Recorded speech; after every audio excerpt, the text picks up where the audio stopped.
I'm Caitlin Statz. Thank you guys for coming to the Audio Drama Roundtable. We are going to go through and have people introduce themselves. So I'm going to start with the person who's under me, which is Kat.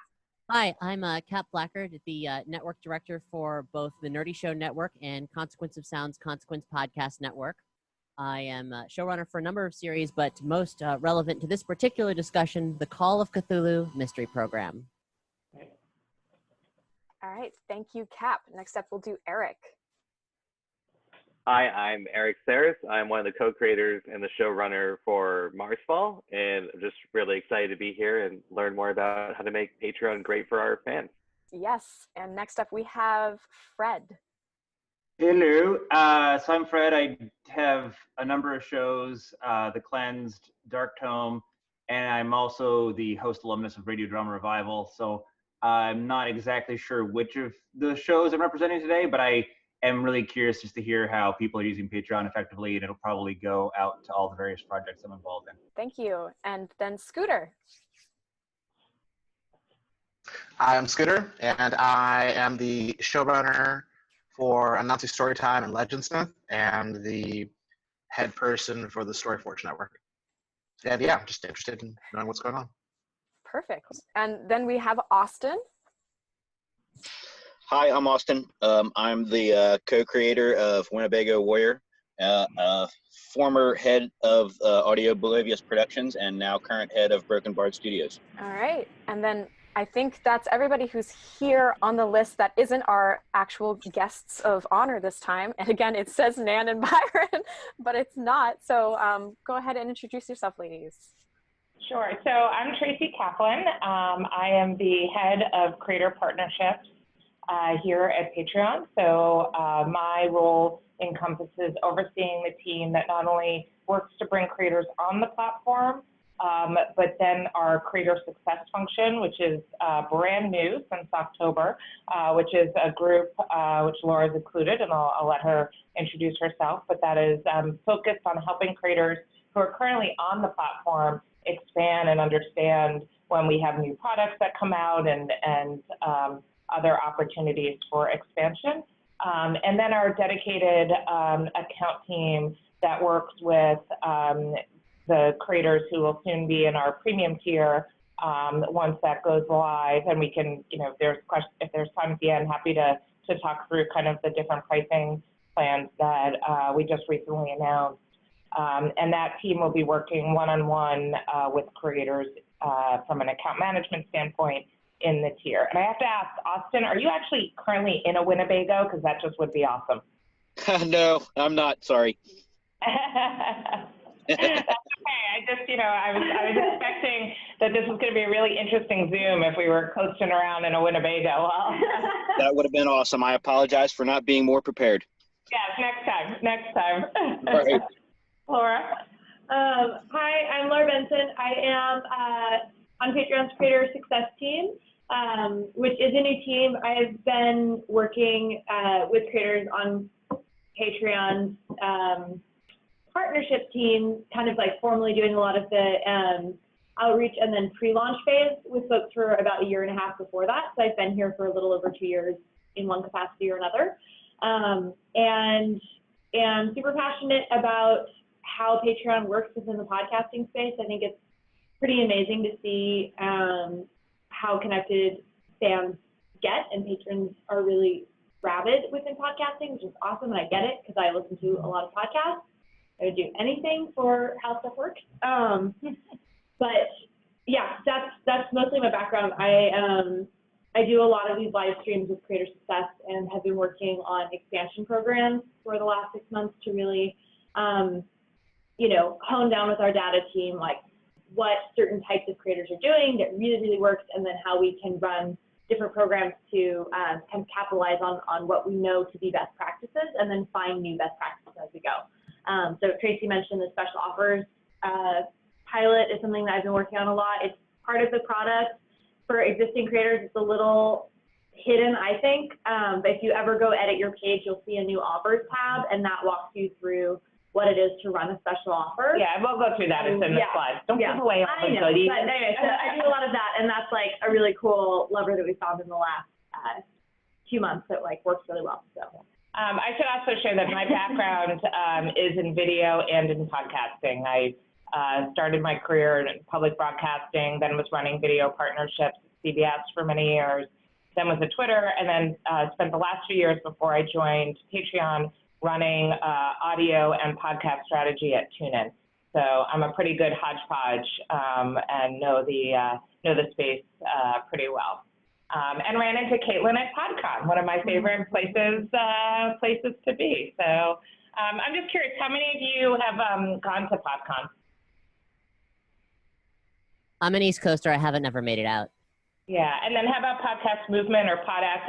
I'm trying to help the marketing team kind of figure out this year, like what our plans should be. So this is my quick survey. Well, a big group of us just went to PodFest, which was in Orlando. Oh, that's right. Yeah, which I told you about during our last call. Yeah. We did PodCon, and then a lot of people do their local podcast movements because, again, it has to do with being able to travel. If anybody's been to one that I haven't listed, please go ahead. A podcast movement is doing me the solid of coming to Orlando this year. So that's where I'm based out of, and my team is based out of. So we're going to be there, hopefully doing some presentations. Oh, great. Well, perfect. Another, No, I was going to say, I'm going to be I think I'm going to make PodCon 3. It's pretty clear. There's a pretty interesting scene emerging there. Cool. Eric, you had something?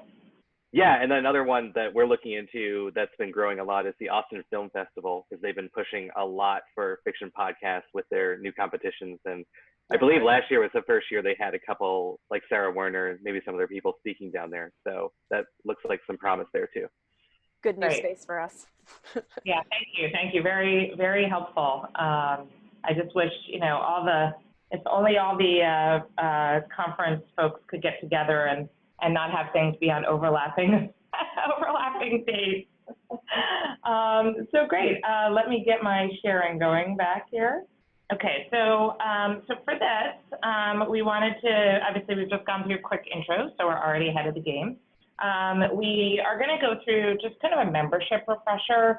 Patreon over the years, so we're 5 years young, has changed from kind of its early days to really pushing membership and what that means for creators and what that means for their patrons.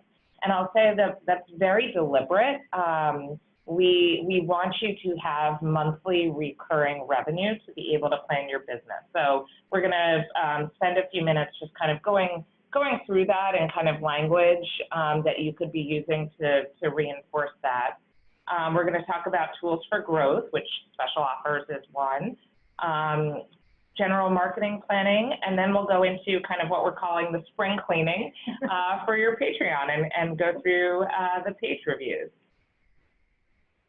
So again, when we think about ourselves, we're powering your membership business. You'll hear this in a few of the different ways that we talk about or offer suggestions.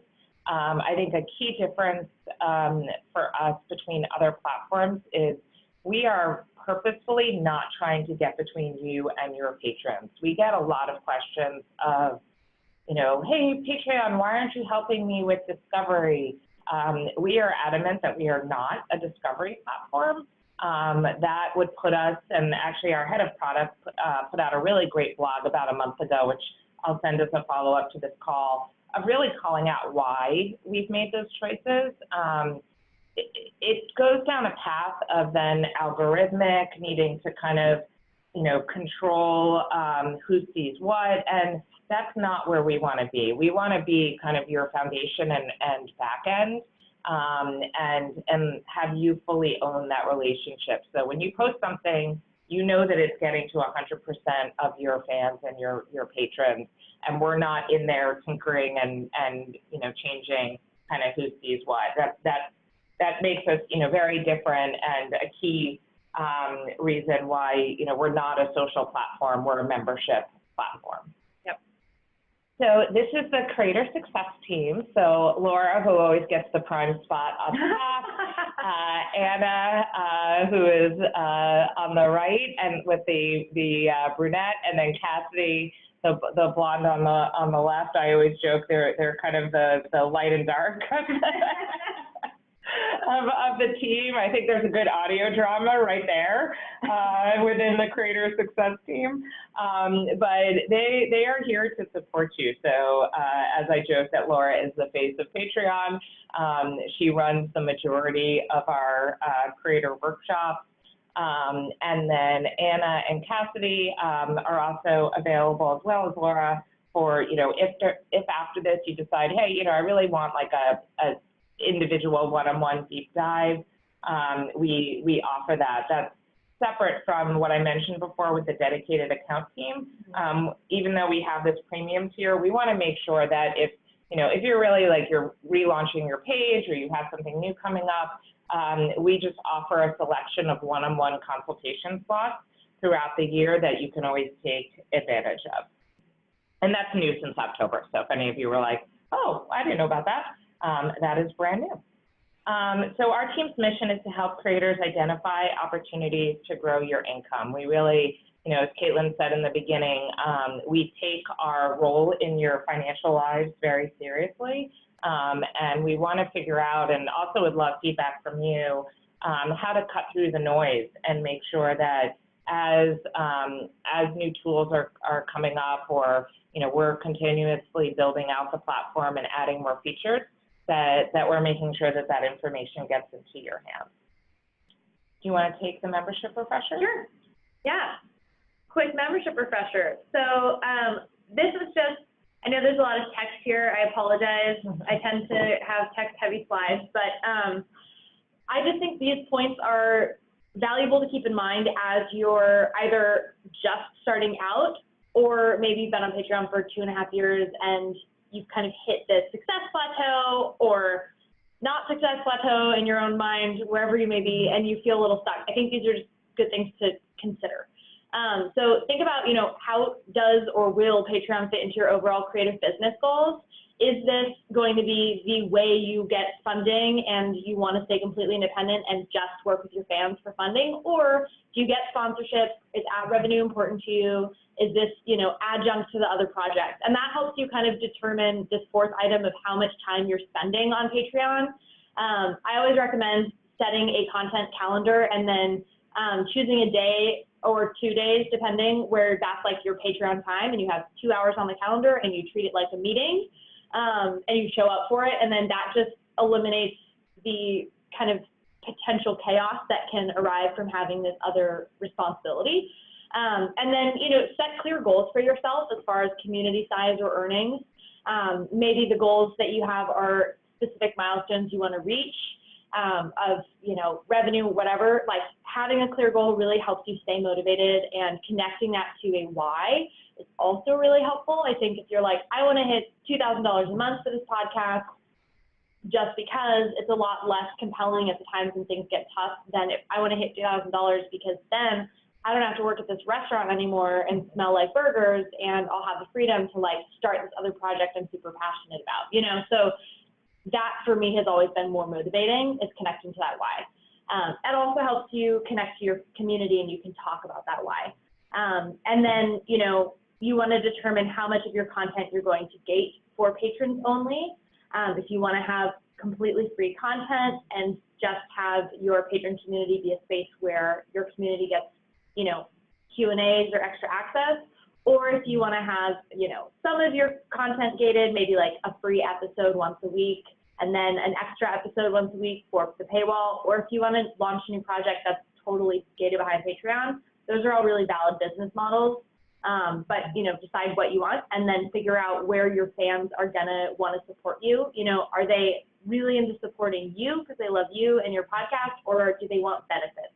And that helps you kind of lay out like how much time you're putting in, what you're offering, and how much that's gonna contribute to your overall mission. So that is really it. Yeah. The one thing that I'll add is this is where I'm the tough love police, as I can't figure out how to actually use the slides here. So, I think something that is a healthy tension that we talk a lot about at Patreon is how to make this easier for you.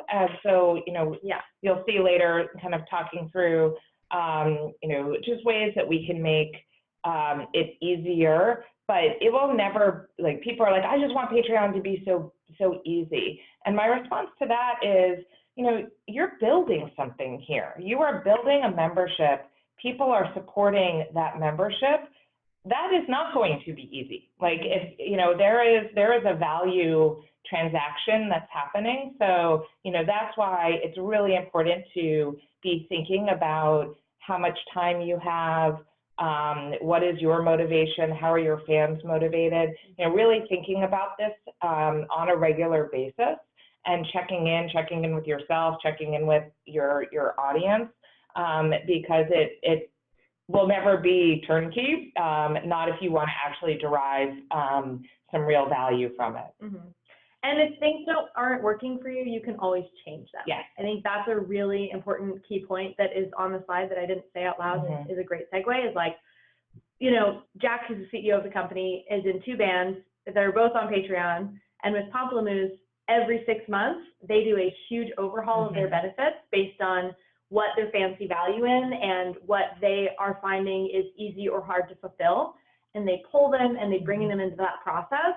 And it's exciting and fun, and they make it really engaging. Yeah. So, and I'll say that our data actually shows that those create some really strong inflection points. So for any of you who are feeling like you've kind of plateaued or seeing a drop off, it has been a great time to do a benefits refresh. And, even with our pricing plans, we were kind of talking about that internally of like, we're refreshing our tiers. Like, we're doing exactly what we recommend to our creators. So let's talk about those tiers. So, how important are they? I think, the key thing is this is where you show off that value. This is why, I say to people, your community is not, funding you because you have a Patreon. They're funding you because of the value that you bring to them, and they're using Patreon to do it. So really think about that with number one of just, what is the value that your fans are coming to you or listening to your show for. As we just said, don't be afraid of change as long as you communicate it and you're transparent with your audience. You'll be surprised. Some people, if you poll them, may say like, hey, I'm not really interested in that benefit, but I wanted these 2 other ones. So it made sense for me to be at this tier. And maybe that's the one benefit that you hate doing. So then you just learned and kind of gave yourself permission to make a change. And then lastly, they're a reflection of you. I mean, I think, from my seat where I work with creators all across the spectrum, even very, very well-funded podcasts are on Patreon, and that's because this is where they can do more than just the show production. They can have Q&As with their fans. They can set up Discords where the community can talk to each other. And so that's where kind of the benefits are really a reflection of what they care about, which is truly their audience. Anything you want to add on this one? No. I'll let you take this one. Cool. So I just love having visual representations of things and data-backed representations of things. This is a list of our top benefits that drive success. So these are the higher earning pages, all have these benefits on them. What we've seen is bonus exclusive content like way outperforms others. And that makes sense because your fans love your content, they want more of it. What I wanted to say about this one is it doesn't mean that you have to be producing an entirely, polished extra 3 shows a week. Bonus exclusive content could be a, 5-minute segment where you were recording the audio drama and someone made a weird, funny voice, you know, or it could be like The bloopers. Or a candid conversation, or an extended version that ended up not making, you know, like think about watching editors' cuts in film. Like that's so awesome and exciting for people. So I would, you know, think about bonus exclusive content that is kind of like aligned with what you're already doing, instead of deciding you have to do a ton above and beyond. And then early access is also lovely. It's super easy. We have an automated early access system on Patreon, so you could publish it publicly automatically. And then physical goods is our next highest, and that, like, if you decide you want to do merch, make sure that you price it appropriately and you think about the amount of time that it will take for you to fulfill. If you already have a shop online, that's gonna be a lot easier, but if you're setting something up, I always recommend, like, start small. Maybe have, you know, a sticker. I think quite a few of you had stickers available at like a higher level, which I think is fabulous. Or as a special offer. I can't remember who it is. Somebody just had a sticker special offer in this group. So like that's a great time to try something physical, is when you're just doing it for a limited period of time. Then you can see how your community responds to it, and you can see how it goes before you print 500 of something and then have to figure out what to do with them. So, yeah. So Patreon growth, let's talk about this. So coming back to my comment about where we, I should have capitalized that I'm a stickler for like consistency in slides. And look, there's like bold and non-bold. This was some late formatting into the game. Awful. But coming back to the whole how, you know, we don't want to get between you and your patrons. You recruit them. They're coming for you. And so consistency is really important. I know that I was just working with Ashley from Crime Junkies, and she was, you know, she was kind of stuck on how much she should be talking about Patreon. And I just said to her, I said, you know, this is your fan club. Why do you feel stuck on talking about your fan club? And that for her just clicked. So, you know, I think about what works with your audience, but then being consistent about it. And so now, you know, she feels really comfortable in how she can talk about it, because she's, you know, really understanding like it's a membership and it's just building her community around her show. We have a follow-up slide here about just active language over passive language. For me, it's always helpful to see kind of the differences in what we're talking about, but it's kind of like join me, that type of language. And then we're also, you know, we're here to support you with tools and training. You know, that's been kind of the most exciting thing for me coming into this role is really being able to build out our programs, and would love, you know, from this group also feedback, you know, after this of other things you'd like to see. So as we said, talk about it everywhere. I think I accosted poor Caitlin when she had her booth set up at PodCon, and I said, why don't you have a flyer here talking about your Patreon? Like, if you are physically going somewhere and your fans are physically coming to see you, every single one of those fans should know about your Patreon. So, you know, we've been working a lot with creators to help them set up QR codes that they could have at their merch table, and doing things like a custom piece of merch if you sign up at one of their live shows, that then is like exclusive to being a Patreon, to being a patron at a certain member. So, you know, being able to kind of reward and do things in the flesh when your patrons are showing. I have to apologize, I'm slightly distracted because the head of our group just put a fake flamingo on somebody's desk. I will have to find out and report back to this group. I will send the photo after we're done today. We have glass walls, and I don't know what's going on, so I will send that out to this group so you can see what happens here. And then you know, let us help you. You know, tell us what you need, tell us what's working. But you know, to Laura's point earlier, we have here kind of new releases. really think about what your production and promotional calendar looks like and time that to your patron efforts. I'll turn you over to you. Sweet, active language. So how you talk about Patreon is really important. All of you use your voice every day.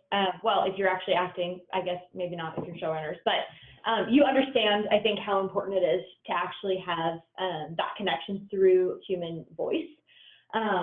So when you are promoting the Patreon, imagine having like a little mid-roll pop-up where you talk about the community. We've seen time and time again that it is so much more engaging and exciting for fans and likely to actually get them to your Patreon page if you're using this kind of inviting active language where you're saying, join me, or you're publicly thanking your patrons and you're saying, this podcast is brought to you by my patrons. If you want to know more, join us here. Some people like to name their communities and then they will talk about the community itself and they'll say, hey, if you want to become, a member of the Beehive or whatever, like come join us. And that gives you a really nice, succinct way to talk about it. And it's kind of like piques people's interest and curiosity. And then we put a lot of passive language in the world of talking about donations, or, just really, really perfunctorily saying things like this is a tip jar and kind of throwing it away. If you say it's like Kickstarter but different, that it's not the recurring. It's not the recurring membership. I think that's the thing. It's like then people are like, okay, here's it feels very transactional rather than a true really value for value exchange. Yeah, and the other thing you can do is you can talk about the actual benefits that people get. That's another really active thing to do that like proves the value and can entice those folks who might be more into the benefits themselves. All right, Miss Special Offers. Special offers. All right, so if you have not seen these yet, this is a lovely little walkthrough of how to find special offers. So a special offer basically is a great promotional tool, marketing tool, growth tool for you to use. All a special offer is you're adding a benefit to a tier that actually already exists for a limited period of time. So this is great for an upselling mechanism for patrons who are already there, but maybe are at a lower level. We always recommend putting it maybe at like a mid-level tier. So you have something, maybe you add a sticker to your, $10 tier for 2 weeks. It drives urgency. It's this really well-known sales mechanism. You always see like Labor Day sale at car lots and all that stuff. And people do that because it really does work. And there are ways to talk about it that are not salesy, because I know that's something a lot of creators resist, and I completely understand that. But it gives you this great specific benefit that you get to talk about. You can thank your new patrons as you go. Adding it to a pre-existing tier is basically putting this nice gift in the hands of the people who are already there and who are loyal to you. And it just offers this, I think, different way to talk about your membership and talk about the value people can get that can kind of mix it up, if you're looking for some new way to grow. And a lot of the creators, I've worked like hands-on with quite a few creators with this, and a lot of them did see some pretty significant growth.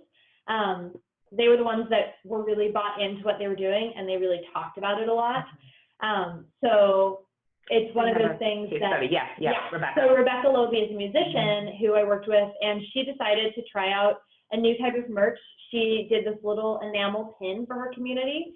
And she, shared on social media. Posting in stories is fabulous because they renew every day. So you can just keep posting a different thing in stories and it gets pushed out.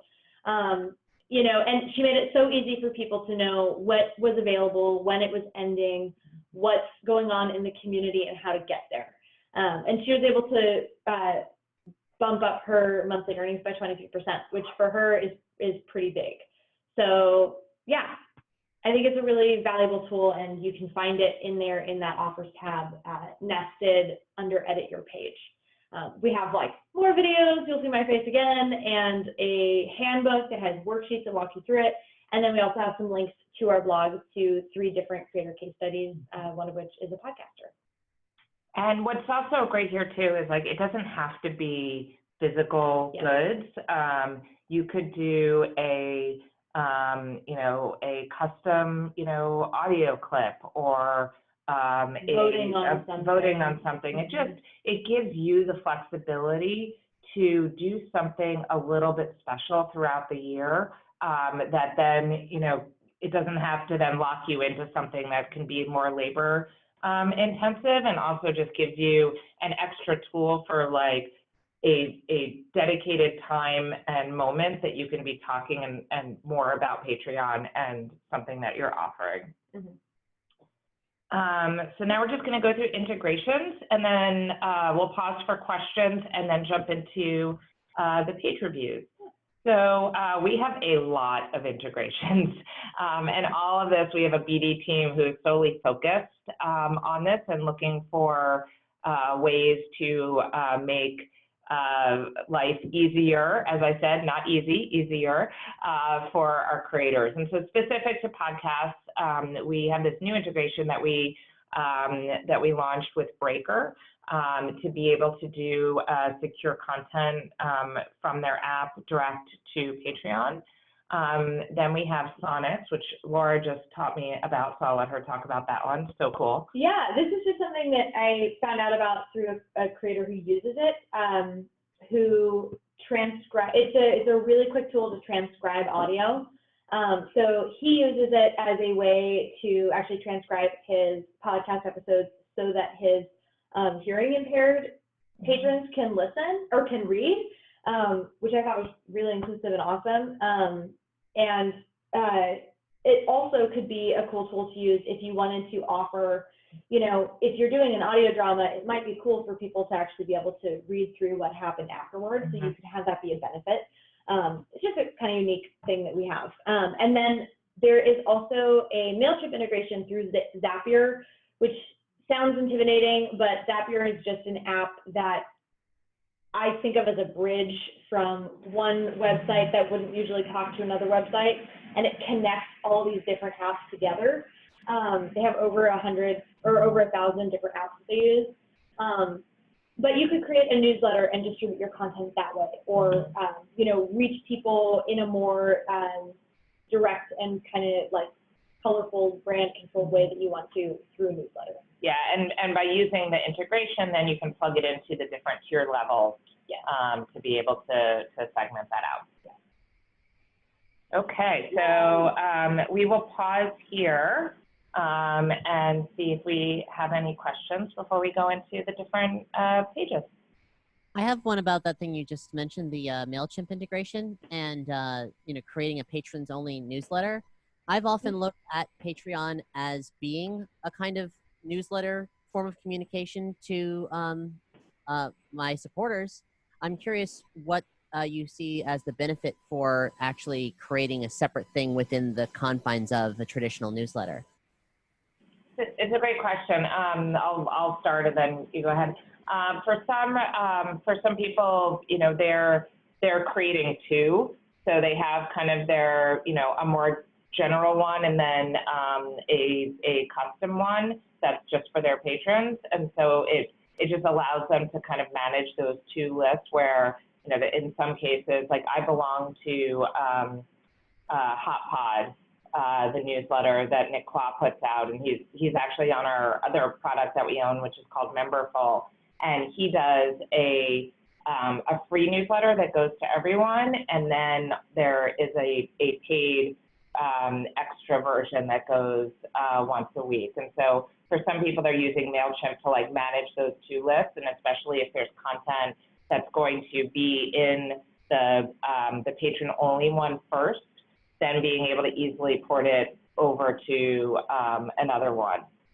Other use cases? Yeah, I think it's that kind of personal flow. And then also, I know some folks really enjoy having their own branding connected to their newsletter, like the announcements coming from them with their own banner, and then you can embed a video right there. When the Patreon email goes out, they do see a portion of it, but they don't necessarily get to, watch like all the videos or see all of it right there. They have to kind of expand it. But that said, if you want to keep it really simple for yourself and you'd rather just post and know that that gets emailed out, it's perfectly fine. Yep. This is just, if it's a value add for you, you know, we've seen people use it that way. So are there any metrics backing up, say, user preference between one or the other by any chance? No, unfortunately, because it's just so varied on the different use cases. Yeah. Yeah, that's a good question. Yeah. Any other questions? Yeah, I have one. I mean, this is a bigger question. I think maybe we'll get into it when we get into the creator pages. But I think for me, you know, I would say anything you look at so far is somewhat sad. And I think I sometimes get a bit stuck on as to whether to build a Patreon around a particular show. Since I do have like 3 or 4 projects, if not more, do you build it around a personal brand, around a production company brand, around the show brand? And I'm sure there's not like one right answer to that question, but I'd love to hear, that's something I'd love to hear people's experience with. That is a great question, and it's actually something that I'm trying to dig in more to think about how we better link shows together if they are under a network. What I tend to tell networks that I'm working with is, do you have like audiences? You know, because it can be really powerful if within your network, if the listeners are the same, then there's a lot of power in having a single network page where then you can have your tiers be then a mix of things from the different shows. And then what's really great to do then is to have a tier that's like, you know, where a benefit is maybe you get an early listen on like the next project that's being piloted, or, you know, you can really then think of that audience group as like your own mini focus group for when you're developing something new. I don't think it works well when there are very different audiences across your network. If you're, you know, if you have one show that's an audio drama, but then you have another one that is, you know, true crime or journalism, you know, it's great then on your pages to reference the other page, but I would keep those very distinct. Yeah. Yeah, and I would also say that if you do decide to do a network page, it's important that the individual podcasts talk about and direct to that network page. And then I just recommend having a URL that's really easy to remember for folks who might be listening to different podcasts and familiar with the different shows. Yeah. And then as one final, it's not really a question, it's more of a comment on what you were talking about, transcripts. In the audio drama community, transcripts are considered something that you're supposed to release because of that exact reason, so that people who are hearing impaired or who have a problem listening can actually participate in your show.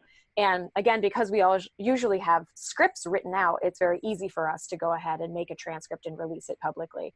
But it's good to see that there are other tools available for maybe some people who are doing less scripted audio dramas that allows them to more easily create that.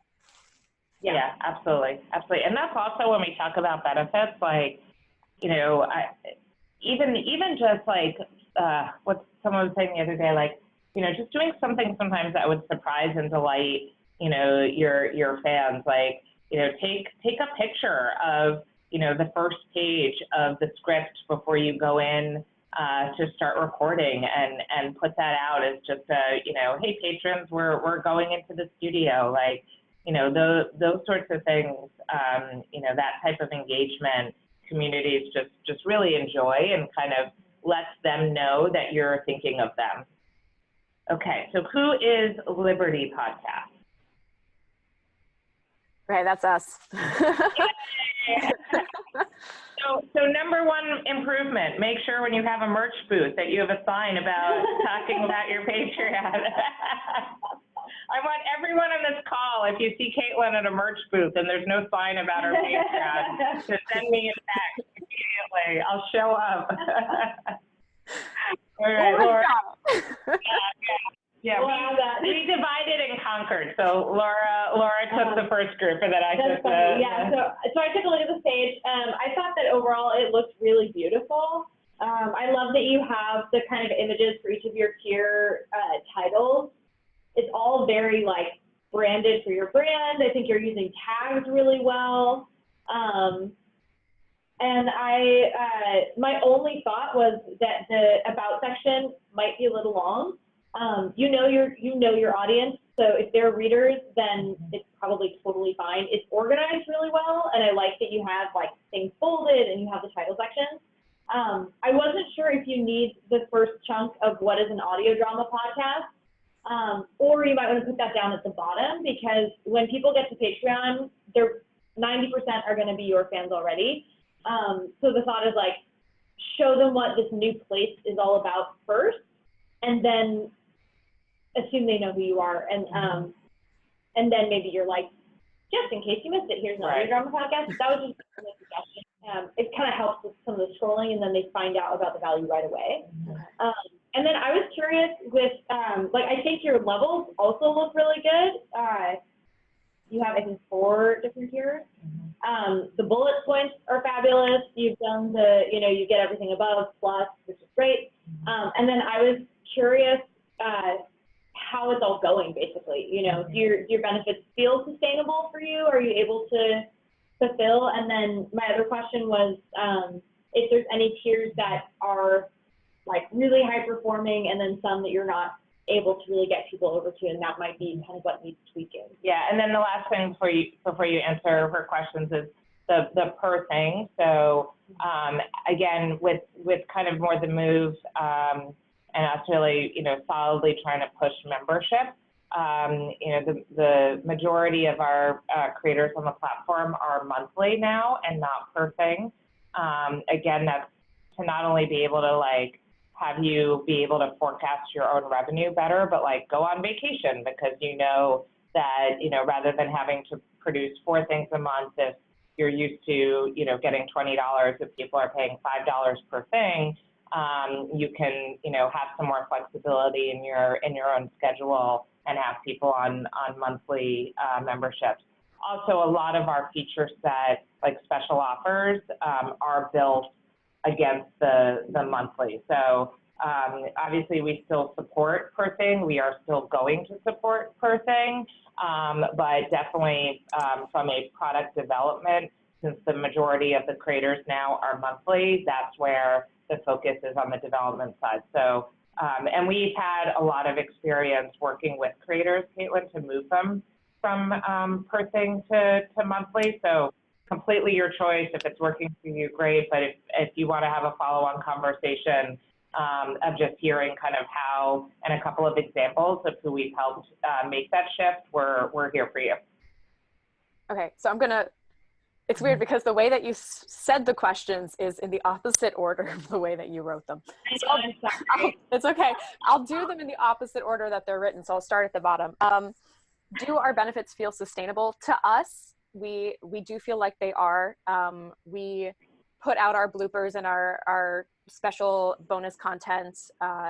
Our patrons are very forgiving of, like, right now we're working on an exclusive show for them, but we're having problems with one of our actors. So it's pushed it back, but they still understand that eventually they will receive it.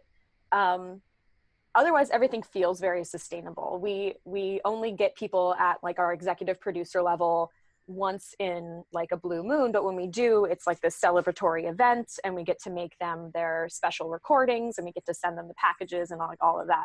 But that is an incredibly high level, and we only allow one person to be an executive producer at a time, because it does take us time to make those things. What tiers perform best? Our best performing tier is our $5 tier, because that is the tier at which people get access to all of the exclusive content. So we'll have people sign up at the $1 tier, listen to the first preview episodes of the exclusive content, and then they'll either migrate to the $5 tier, or they'll just start at the $5 tier to begin with. And that's our best performing tier. We do have like a small group of core people who are very supportive that go to the $10 tier, but we still haven't created like a big shift from 5 to 10, which is understandable because we do per creation, not monthly. And we love per creation because we're creating 2 episodes a month. And if we switch to monthly, we'd be cutting our income in half. we are very consistent. We don't break from our schedule. And because of that, we can pre-program all of our release dates. So we can still go on vacation and we can still do all those things, but we're still getting paid for everything we make instead of getting paid at the end of the month, but still doing the same amount of work. So for us, we're not considering switching at all, because it really would be, I go from doing this full time and being able to support myself to, I switched to monthly and now I have to go get a second job. So for us, it's not. It's completely up to you. I'll say the data overall shows that that has not been the case, the creators that we've worked with. But again, you know your audience, you know what you're comfortable with. I would say, like, maybe at some point, if you decide to launch another page, trying out the monthly to see the difference. But wanted to make sure that you knew that you had the support system if that wasn't right. One thing that you said that I want to come back to for the group too, we also have a lot of data that on the $1 tier, and are encouraging people as much as possible to retire their $1 tiers. When it comes to credit card processing fees, like the difference between a $1 and $2 is actually substantial for you. Also, the product itself, like recommends a higher starting point for patrons, and that went in place, I want to say in November, and we've now seen a directionally positive, as my data science team will say, it's not statistically significant yet, but a directionally positive result from that. So again, it all goes to like, the value that you're creating, and that, for any of you, and you'll see that in here, there's a few times where I recommended, and we have an entire workshop on how to retire that $1 tier and move people up, because at the end of the day, it does actually have a pretty significant impact on your take home, and the impact to the patron. If you message it correctly and the value that you're offering is strong, they're totally receptive to it. Okay, right. I think if that's all you have for me, then I'm happy to pass the baton of helpfulness onto somebody else. Well, on the subject of the $1 tier thing, I'm sure that's something we'll come back to. I'd kind of like to confront all of that at once. One, I'm super duper interested in what you said, a workshop in regards to transitioning people off of the $1. Yeah, definitely. I think we still have that up. We don't have the best place right now to host all of the past recordings. We can send the link. We'll send, because I was planning to send these slides out as well. Yeah, we can just we'll send the link out, plus Laura's working on the April schedule, and so there'll be another one in April for that, but we'll send, make notes. Yeah, because I think right now, to the past one. Last month I did a bunch of, like a series on integrations. I think the 4 recordings up right now are just the integrations ones. We still have those recordings, and we can just send you the link. Yeah. The $1 patrons represent the bulk of my page, and so we've been saying for years, even $1 a month helps, and that seems to have incentivized quite a lot of people. So I'm definitely, I'm curious, what is you mentioned something about like the credit card statistics and like the loss in regards to like the risk versus reward or whatever with the $1 tier. Can you elaborate on that a little bit? Yeah, what was the percentage take home from? Well, we just fixed, didn't fix, but it now is. It used to be much more impactful, and our finance team, our payments team has been working tremendously hard to actually cut those losses down. It was previously like 30 cents plus 2.9%, which in $1 is just, it's like, then you go home with 65 cents for the month. But now it's 5% plus 10 cents, I think. Not per Yeah, we'll send it out. I don't want us to misspeak on the data points, so we'll send that, Cap, with the information. But I mean, at the end of the day, because of the credit card fees, like you do take home more, obviously, and the difference of saying $2 versus $1, or even, honestly, I tell all podcasters now to start at $5 from the directional data that we're seeing. I think it's just again, the difference in audiences across different verticals. Again, your audience, if 2 or 3 feels better, but it's again, what's the value of your content? And there is both a just behavioral economics difference of paying $2 for something versus $1, where $2 you're just applying more meaning to that. So we do really encourage making that change, and the best way to do it is, one, as you've heard us say, just be transparent.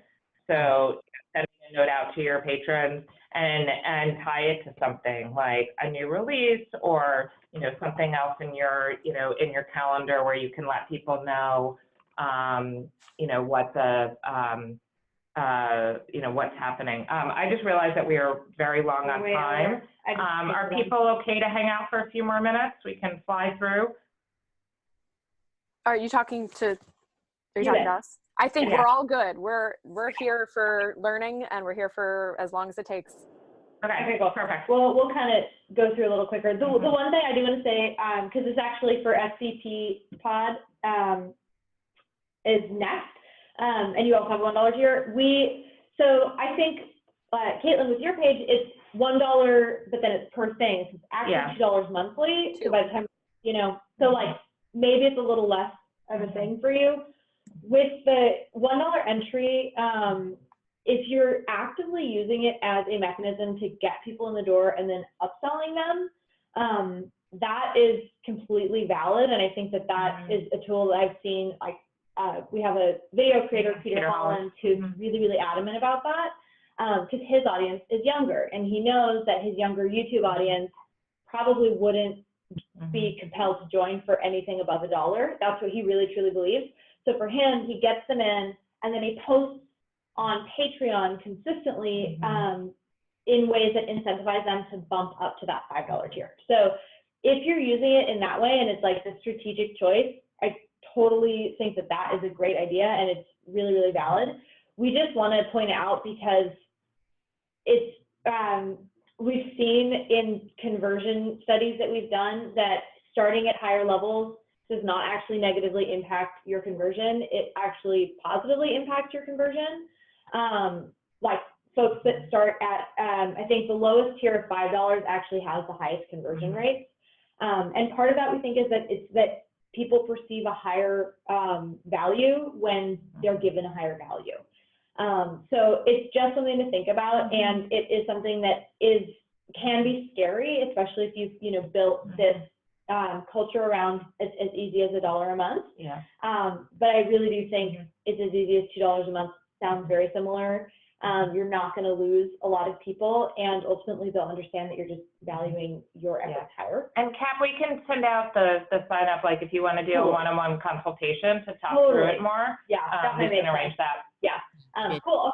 So I will speed through this. I love that you have a good call to action on your video.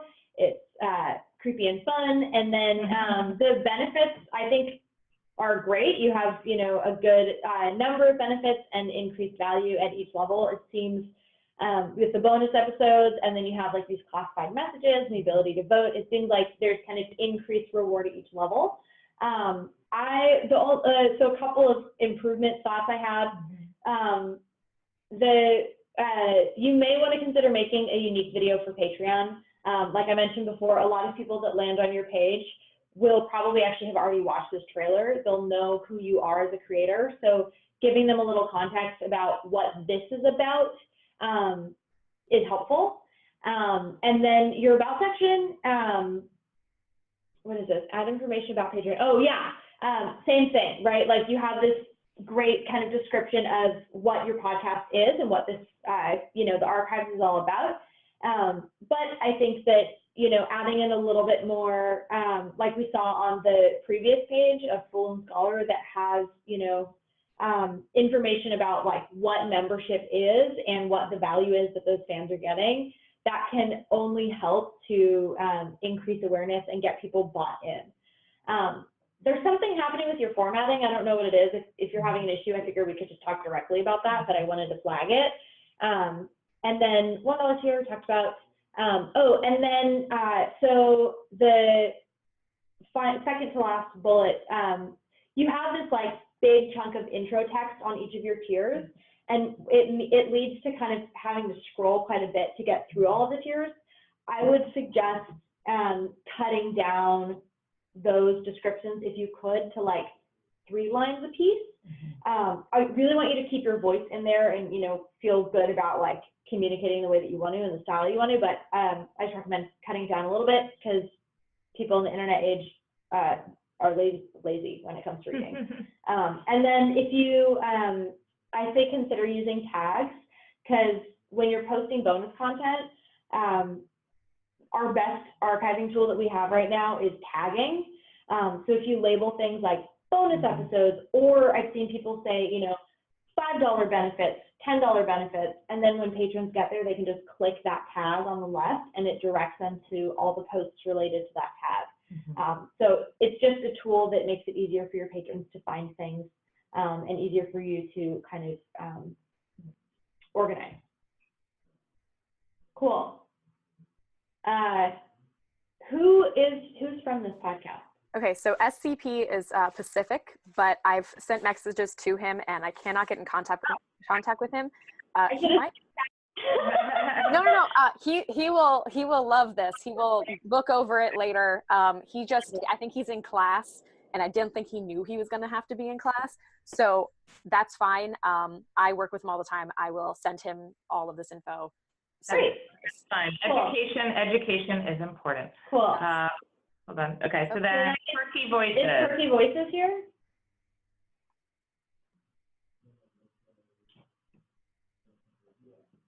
No? Okay. Possibly. Sarah?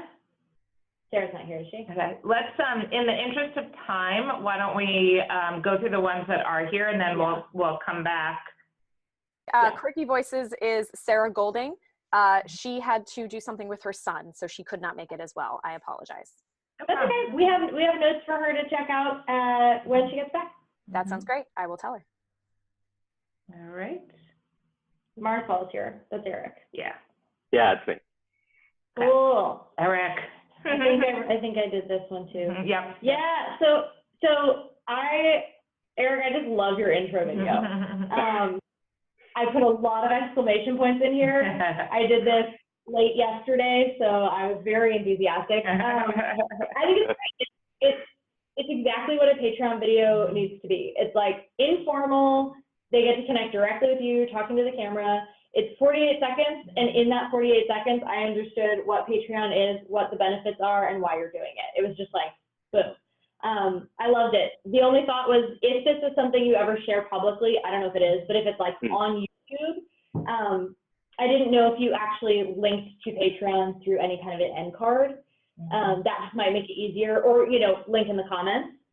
And then I like your description. You might want to think about, sectioning it out a little bit, because it is just one little block of text. So you might want to be like, what's additional content, why Patreon, and kind of, format it a little bit. I like that you include your website and all of the Instagram and all those things. And then I think your tiers are really lovely. The images are great. You have that like shorter intro description. So there's kind of generally less text, which is great. Yeah. Oh, and I like your goals too. I think your goals are wonderful. And then, okay, so I also suggested tags just to make it easier for people to find. And then a lot of your posts are locked. You might want to post like every kind of maybe 4 posts have one thing that's public that people can access so that if they're scrolling through, it's not just a wall. Yeah. They're like, oh. Yeah. People, you know, and this is something for the kind of the whole group to think about, like, you know, someone who's coming to your page new, you know, having a few things that are public so that they can get a sense of, like, you know, oh, what would it actually mean to be a patron here? Like, what would it mean for this tier or that tier? And that's also something that you can plan from a promotional calendar bit. Like, you know, Eric, if you go to post something that you know is a benefit for a higher tier, like maybe, you know, every now and then making that public to be like, hey, you know, or even like post, you know, now that we have the ability where you can post directly to a tier, like every now and then letting the $5 tier know, like what's happening at the $10 tier. You know, you never know who may be in a point in their life where they're interested in moving up and just didn't realize, like, you know, the party going on at that other tier. Mm-hmm. Totally. Yeah. And then I just wanted to ask you questions, you know. It seems like you have some pretty high paying patrons based on your earnings versus patron count number, which is awesome. Curious, like, I mean, generally how things are going, if you have any tiers you're like really stuck on. I have these written out questions that are not any of the ones I'm asking right now, but generally, like, how's it going? Do you have a big concern or blocker right now that you want to kind of talk through? I mean, I feel pretty good about it. I am really focusing on growing our $5 tier. Even though we do have like two $20, our biggest income is definitely the $2 tier. And I want to get more people up for the $5. We just released our very first mini episode maybe like 6 weeks ago, and we're going to have that series run during the off season because we wrap in a couple weeks, or rather a month and a half from now. So the main thing I'm going to focus is like really pushing that $5 tier. For us, like fulfilling the things for $10 is thinking about how to get more $10 and then eventually the 20s. I mean, those have honestly just really been flukes, and it's obviously harder to fulfill physical shipments and stuff, but we've lucked out, you know, able to satisfy, I think we have 4 patrons that are 10 or 20s. But I feel like really the core for me of my folks, actually just had a consultation yesterday with another Patreon user who was gracious enough to share his advice. He said to really focus on getting more people on the $5 tier and then work on the $10 tier. And then from there, work on the $20 tier. And I think that has worked really well because we really focused on making that $2 tier perfect. And now it's grown so much, and now we're getting a few more 5s, and we're trying to really push that. So right now it feels sustainable. I think the hard thing personally for us is that we have a very large team to put together this multicast production, and we outsource our engineering and everything. So to get those people to do more things for free is a harder balance than, you know, being like a 1-person show, or like being, you know, 2-person team that puts everything on the line. I mean, myself and the other 2 co-creators, we put everything on the line, but everyone else we pay money to. And we're trying to make more money so that we can pay them even better, but to have them do additional stuff is something we're trying to figure out how to do that between these next 2 seasons. Yeah, yeah, and that's where too, like, you know, think about what you are creating, and that's where, you know, the people who are in these tiers, they want access to you. They want access to your, you know, your thought process and your production process. So, you know, where are there just moments where, you know, you get, you know, like to see, you know, behind the scenes of, you know, photos of us doing our production, like, you know, where are there where you can provide that access without having to create something new, like, you know, it's, you know, being able to take a photo of what you're already doing. So, you know, just think that way a little bit. Yeah, that's a great idea. I do appreciate that suggestion. I do have a quick question about the tagging. So I started, you know, tagging stuff as just like sci-fi, or because I wasn't quite sure. I thought the tagging was just like a general search on Patreon, but now I'm understanding it, and correct me if I'm wrong, that the tagging is for the people that are our patrons to find stuff, correct? Okay. Correct. So with that, I started, you know, doing a tag of like early release, or a tag that was like mini episode. Is that the direction that I should be moving in, like that's the kind of tags that we should be using on the post, or like should I actually like make a tag that's $5 benefit? Like, No, more thematic, Yeah. not benefit. Yeah. Mhm. okay. So just like those kind of descriptor words like mini episode or transcript or early release or music soundtrack. Exactly. Right. Okay. Yeah, I'm seeing what you have. I'm just looking at yours right now, and you have, yeah, like transcripts, episodes. I would just say pick, like choose the ones that you're gonna focus on, and then just have maybe 6 or something or 8 that you use. Yeah. And then people go into that post tag or post tab, they'll see them. And we recently added finally, the ability to filter by tier and by the month that things were posted. So it's a lot easier for your patrons to find your content now. But they filter by those tags, right? So it's helpful if you tag them consistently across the board. I think we can in product education about that too, to be honest. Okay. Great. Thank you so much. I really, really appreciate the feedback. Thank you for your time. Yeah. And Tracy, I think we met at the first PodCon because you do look and sound familiar. Yeah, I think so. That's when I was working for TuneIn. I was in the That's TuneIn. what it was. Yep. Good to see you again. Yes, you too. Okay, let me just make sure of my little clicker here. That's being a little crazy. Okay. So Legend Smith Productions, and that was Scooter, am I right? That's right. All right, Scooter. So I thought you did, a great job of like, a lot of people struggle with getting the feel of their work into the language that they're using for their benefits. So I thought you did a great job there. I love that you have Discord in there as a way to connect to your community. And I probably spent like 5 minutes cross-linking back and forth from Patreon to your website. So that was, really, really well done. A few improvements, an intro video. I think that, it not only just kind of draws you in when you land on someone's page, but just really gives you a sense of, who you are and what you're doing. And if what you're your really, team is doing. Yeah, if you're really, like, I know some people really don't want to have an intro video. At least put a photo. Right. Or do a photo. I mean, you're all audio dramatists, so Yeah. you could do a still photo with an audio track under it. That would be, a great way to do something if you're not comfortable with it being, first person. I think just in general, like bulleting your benefits, to Laura's point of like, as much as, all of you can think about just how to tighten it up so that somebody coming, like what are the, I always say to anyone on my team when you're working on a project, like what's the 2 main takeaways that you want someone to take away from your page? So like, people, you should all think about that when you're designing your benefits. Like what's the one, like the main piece of value that you want your patrons to take away from each of your benefit tiers? And then I saw, Scooter, that you had there that you're planning to launch a new podcast. I don't know what your timing is on that, but that would be a great opportunity to launch a special offer.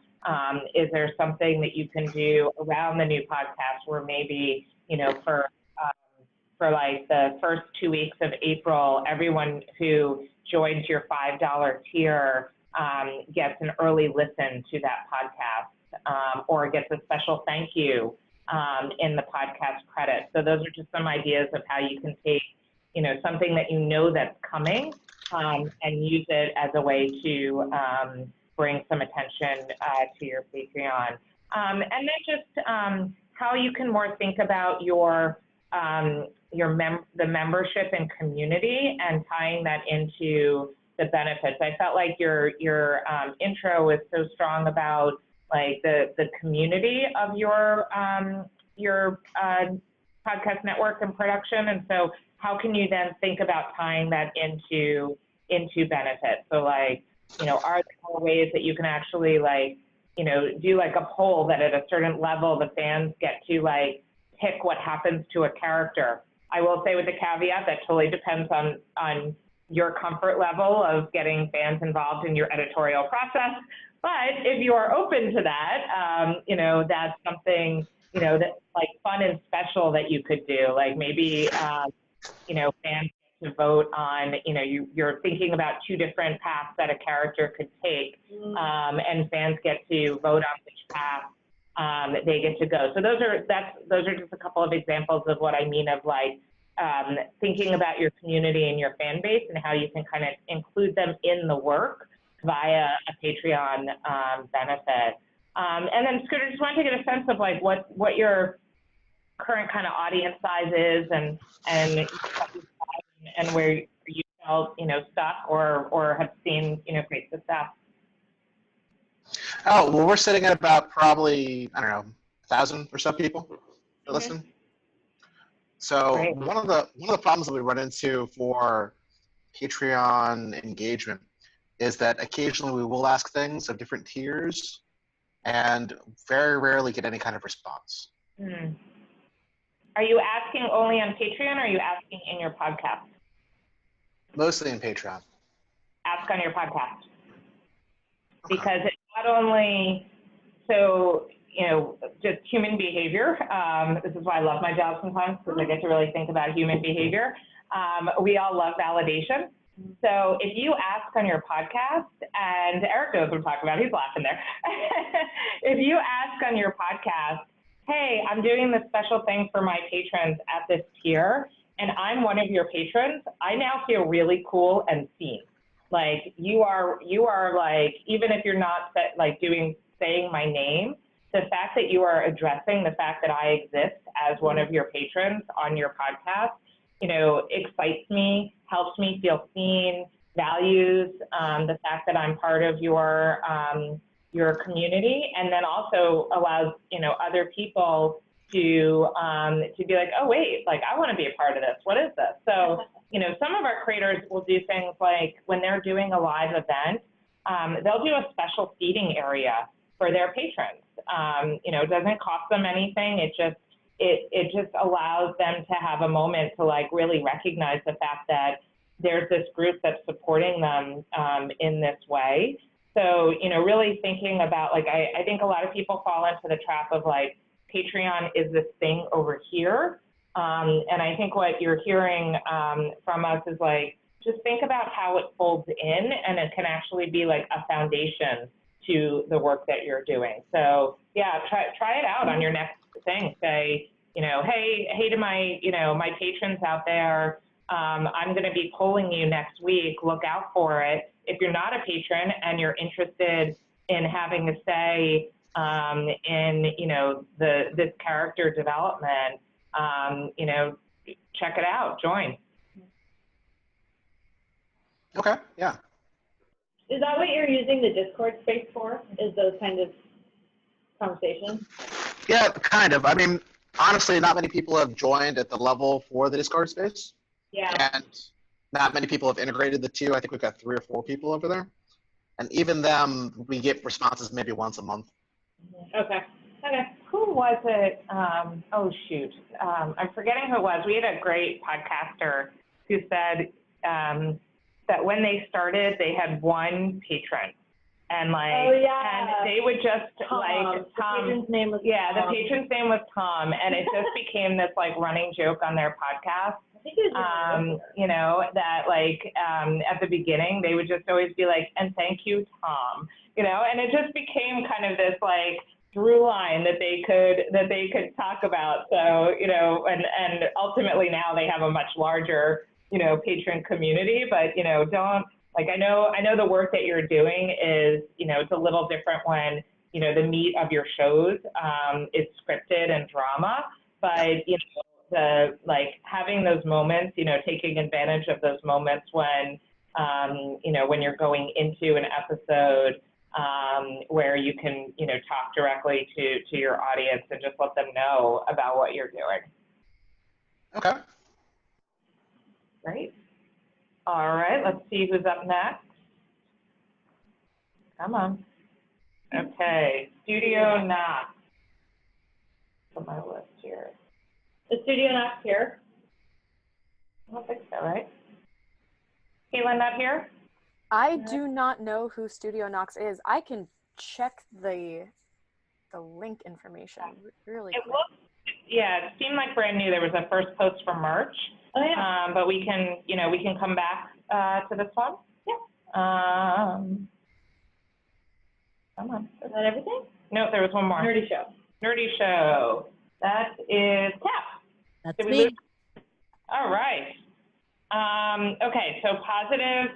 You like Scooter as well. Just the language and the feel of your page is strong. I loved kind of the fan-focused approach to the benefits and really helping people who come to the page.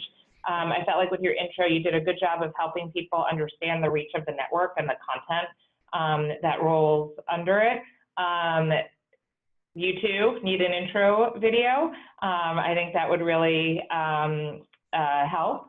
And your $1 tier is like heavily loaded. So yes, let's definitely plan a one-on-one consultation just to talk through that tier, because I think, to Laura's point earlier, like that would be a great opportunity to kind of freshen that up and see how you can move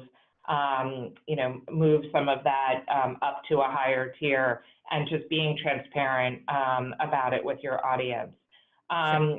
Just a little bit more tightening on the explanation of the benefits. And then also, as I was just talking to Scooter about, like, looking at kind of a fan benefit that allows them to be, part of the show to the level of which you're comfortable. But like, if you already know that you're like planning to go a certain direction or between going, 2 different directions with a character, or even like you're trying to decide how to name a new character, like all of those are kind of fun things that you could include as a benefit. And then just wanted to hear from you of just kind of like what, you made this a hard one. There wasn't a ton, at first pass that I was like, oh, so just wanted to hear from you of like where do you see kind of the most engagement? And then I was also thinking, especially with having the ability with the network, you have different shows producing at different times. So, from aligning that up with a marketing and promotional calendar would be key, and thinking about when you could do kind of special offers that tie into episode releases. Yeah, we're a bit of an odd duck. I mean, we've been with Patreon since 2014, October 2014. And we were doing fan funding for our network long before that, and Patreon was a godsend in that way, because we were just rigging up our own system that we had to auto update and all kinds of stuff. You guys saved us a ton of time. It was an absolutely perfect marriage. But as a result, as Patreon has grown, so too we had to kind of like shift under new features and things that have changed around. And sometimes we let our Patreon page kind of get, well, I guess it gets cluttered because it's been there a long time. It's kind of messy. You've also caught us right before a still to be determined sort of paradigm shift in things, because we are a network page. But the focus of our listenership and the content that we are creating in-house is increasingly audio drama oriented, more like a production studio. The Patreon does represent the core income and methodology for us keeping the lights on as a conglomerate entity network thing. So keeping that core user base of about 100 people tied into, being interested in what we're doing, feeling appreciated, and continuing to keep our lights on, that is critically important. But also, now those 100 people represent the most activated chunk of our listenership of over a decade's worth of podcasting. Yeah. And we're now in the critical situation of deciding how we can enter our next evolution as an outlet, and how our Patreon will reflect that. Could even go as far as like a name change. I don't know if Patreon does redirects, because we have years of directing people to patreon.com/nerdyshow. And if that changed, well, that would be very bad.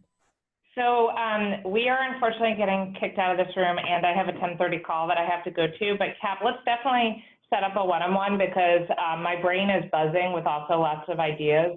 Even thinking about and for all of you too, think about milestones too.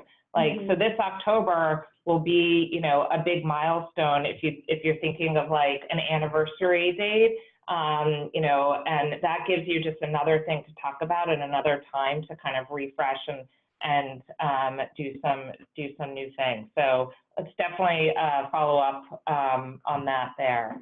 So really sorry that, but you know, we had a good hour and a half with you all. And we'll send out, Caitlin, the link of how to get more resources and then signups for those additional one-on-ones as well. Okay, and I don't have permission from everybody on the list to share their emails with you, but if you want me to share, if somebody here in the group chat wants me to share your email with Tracy, I can send it over to her. I'm getting lots of thumbs up, so I'm just gonna go ahead and say everybody that's here is probably. By all means, yes. Okay. Otherwise, thank you guys for coming out. And this will be the shortest audio drama roundtable so far, because we usually tend to go over, because when you get a bunch of podcasters together, we just can't stop talking. I'm sure. But thank you very much. And if you could stop sharing your screen for a second. Of course. And we will jump off so that you can continue any wrap up that you need to know. So thank you, everybody. Thank you. Bye. Thank you. All right, now we can go back to, oh gosh, gallery view. Here we go. Okay, so thank you everyone for coming. I know that they said like they were. Thank you for setting it up. Well, you're welcome. This was hopefully helpful for you guys, even if you weren't submitting a page for them to look at and look through. I've done a one-on-one consultation with them before, and it can certainly benefit you. So you can definitely set up a time to go and talk with somebody on their creator team one-on-one to work that out. Otherwise, we usually open it up to general discussion at the end, and I know that they're gone, but if we want to swap ideas on what we've done with our Patreon or what has or hasn't worked, then this is a good time for us to feel comfortable doing that with other creators. And I'm just gonna I have a yeah, I kind of would love to hear. I feel like Cap, you're in a different situation, but somewhat not dissimilar from mine. So I'm in an interesting situation where I kind of like got myself in trouble with fans because my two shows that were out, The Dark Tome and The Cleansed, Stitcher approached us. We ended up putting them behind a paywall, which is a double-edged sword. You know, we were offered some money to do that, which was great, but then it basically nukes all of this stuff. Yeah. And so, you know, we had fallout for that. And I'm listening to mine thinking, God, I need to do that paywall over and over. Fred, so I'm looking at like those two shows. You're getting scrambled, pal. Sorry, I couldn't make any of that again. Sorry. Okay, I just turned off my video. Maybe that will. Is this better? Much better. Yes. Okay. Well, I was saying, so essentially, I had to basically turn a lot of this stuff off for myself because my shows, The Cleanse and Dark Tome, we were offered a Stitcher Premium thing, which was great, except then you piss off all your loyal fans. And so, I don't know, I'm looking at in the fall, essentially relaunching, but then also relaunching, well, I'm actually going to be launching new shows and maybe not those existing shows. So it's kind of, I'm still starting to struggle with that question of like, am I trying to present sort of an aesthetic that people are following as opposed to individual shows, which sounds like a little bit like your situation a bit. I don't know. So yeah, where ours gets a little bit more complicated is that I assume you're talking about a number of in-house productions for yourself. Yeah. Yeah, and I'm dealing with in-house productions and affiliate productions. Gotcha. So that's where things get a little bit different for me. But if your in-house productions are all like, at least like if they all seem like genuinely all the same thing, if they're all audio dramas or some kind of audio drama have some sort of like connective genre anchor like that, or have the same tone, or like, you know, I don't know, or if they're all spooky, but if they're unified, if you represent a unified front, then it is definitely okay to combine them. When things get shifting in genre or variety of audio drama, audiences can get a bit fussy from time to time. The needs of the show are important. For me, I don't think I'm ever going to have a Patreon that's not a conglomerate thing when it comes to our in-house productions, with notable exceptions. For example, one of our series is started development as a podcast, but its ultimate goal is to be an animated show.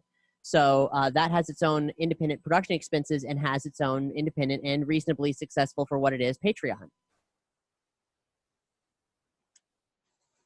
Oh, did we lose him? Maybe, or he's muted. He's definitely no. I'm still here. I just want to. Yeah, fascinating. Well, I'd love to sort of watch what you're doing, and I feel like I have a lot of just sort of catch up to do because, yeah. So, anyways, I'll watch what you're up to, and I'll be curious to see. Yeah, I mean, because there's also there's a whole other question. There's a whole other question, which is like I've also considered branching into non-audio drama stuff, and that's like a whole other conversation around that. So it sounds like you're also a bit more multimedia, and that's also an interesting topic. So I guess another conversation, another roundtable for that one. The people who follow your work, is there a cult of personality around you, your production company, the tone of your work? That's an important thing. It's a fan-based platform. So where are the fans in terms of perspective? Because if the fans are based around you and your voice or your writing or whatever, then having content that's not audio drama isn't wrong, because they'll be there for Fred. But if they're there for something well beyond Fred, or if you yourself take a backseat to those productions, if they have a life of their own, then yeah, individualized presentations will be necessity. All right, another topic. Cap, did you have something? There's some very sad dog somewhere. Oh, that's my dog. That's why I muted myself. I am curious about everyone's thoughts in regards to the $1 tier situation. I mean, I'm definitely curious to hear what they have to say about methodologies for migrating, and of course, transparency is critically important. As Fred learned, like the paywall is a dangerous thing, and I'm always cautious about that. I agree. I think you have to be cautious, but you also have to be very clear. I know that for us, because we do per creation, it's like having a $2 a month tier. So like she said, it doesn't work for us, but for people who have a per month creation, and the fact that, okay, yeah, if you have supporters who actually want to support the creation, they'll probably understand that you're only getting 60 cents out of that $1. And if you transfer up to $2, at least then the creator themselves is taking more home. So I feel like the clarity. They're saying that you could that even just bumping it to $2 makes a huge difference. I didn't realize. It seemed like they were hinting to that, but I didn't get were they actually like kind of saying that? Yeah. So it sounded like it. Sorry, it sounded like they were saying that there's from what I remember from the agreement, there's a per transaction fee. So it doesn't matter how much it is. It's right. And I think it's 30 cents based on like the pricing they just put out. Yeah. So doing a $1 tier means that somebody gets access to stuff, but they're not giving enough support. I know it sounds really rude to say enough support, but like if you're a creator, then every cent really counts. And if someone's thinking, oh, I'm giving you a whole $1, but you're only actually getting 60 cents worth, then it doesn't feel like they can really contribute enough unless you have so many people. And I know we all start very small, and we are all looking for just every individual patron counts. So I think another one thing that I think it was Tracy or Laura, I don't remember. One of them said that if you're using the $1 tier as a way to introduce people to exclusive content to then transfer them up, then that's a perfectly legitimate thing to do. But if you have a very heavily loaded $1 tier, I think you have to reassess how much you're giving for how much you're actually getting in comparison to what it looks like you're getting. The fortunate thing is that when it comes to giving for a $1, we've made sure it's really not an issue for us. It's just a bunch of archival material, and they either want to be and early releases. That's the big thing. Early releases at $1. Which is to get people in the door, which is to get them in the door and say, okay, so you want the early releases. We know everyone wants that. But if you do want bonus features, then you got to go to 5. But which has worked, but isn't something we can consistently drive, or at least doesn't seem, not with our present methodology. So okay. So I know that's normal practice to do exclusive, or not exclusive, but early access at the $1 tier. Yeah. And I know that that's normalized for us as a community, but have we ever addressed if it should be? That's a good question. Oh, we can't hear you, Eric. Can you unmute yourself?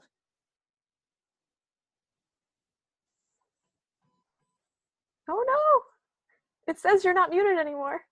Okay. Is he talking to us? Or? Yeah, his mouth is moving, or at least he's trying to talk. I am trying to. There you go. Can you hear me now? Yes. Okay, this is working. Okay.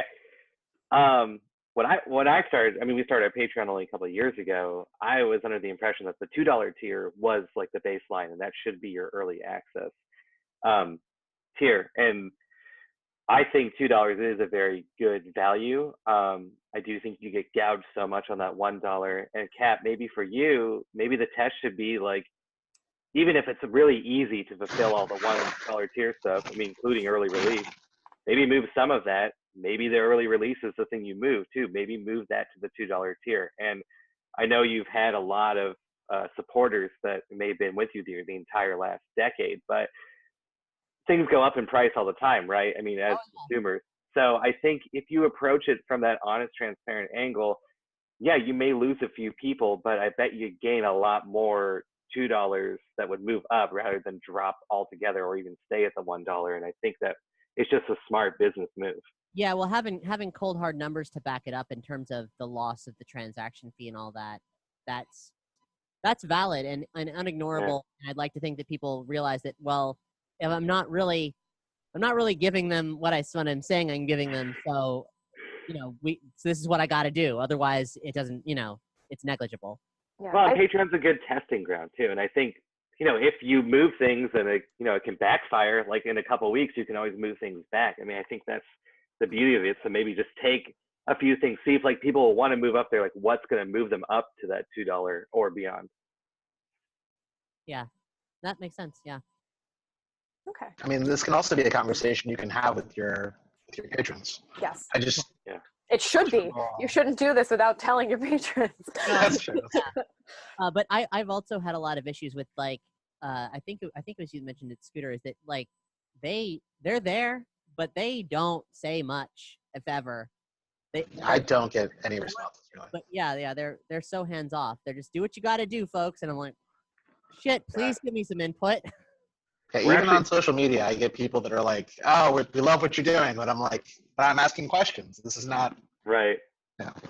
We're actually stopping our social media shout out perk as part of our $2 tier because no one responds to my Patreon messages being like, "What's your social media handle?" Because I'm not going to tag the wrong person or tag someone if they don't want it. And I think I don't know if that's something with the Patreon platform or just people in general, but there's just no engagement through the messaging system there. I mean, we get comments now and then, but yeah.